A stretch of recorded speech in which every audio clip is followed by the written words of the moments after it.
Ford, Chevy, Tuner, say what you will, but Dodge has came a long way.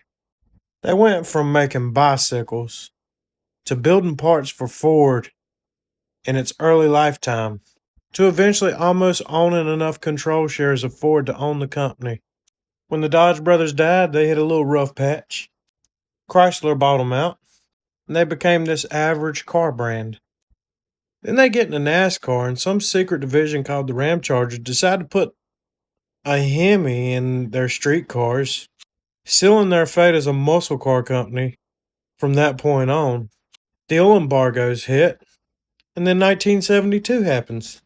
Just about every single muscle car Dodge owned literally disappears. Things happen, and yeah, they bring back the Challenger in 1978, I believe, as a Mitsubishi four-cylinder. Then they hit this little stride in the 80s where Shelby starts working with Chargers and Daytonas and turbocharging them. They get a little bit of, something.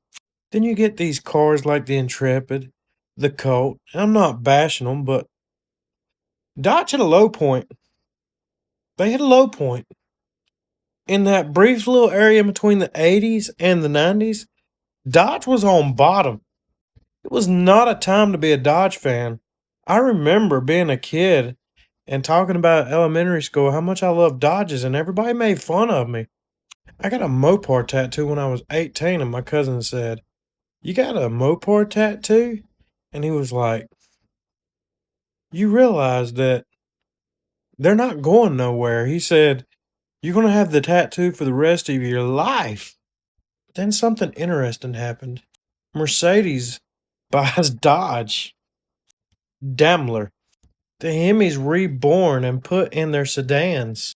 The Challenger comes back out. We literally watch in our lifetime the second generation muscle car era happen before our eyes. And who comes back on top? Dodge. These guys that made the Intrepids in the 90s, these lemons, somehow managed to turn this brand around to the point where it is a cult.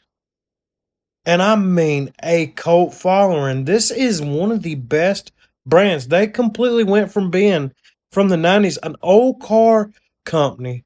Old people bought these. To now where it's the hippest car out there. These guys are even making the first electric muscle car. I know that's nothing to brag about right now, but this might be history. We've did it.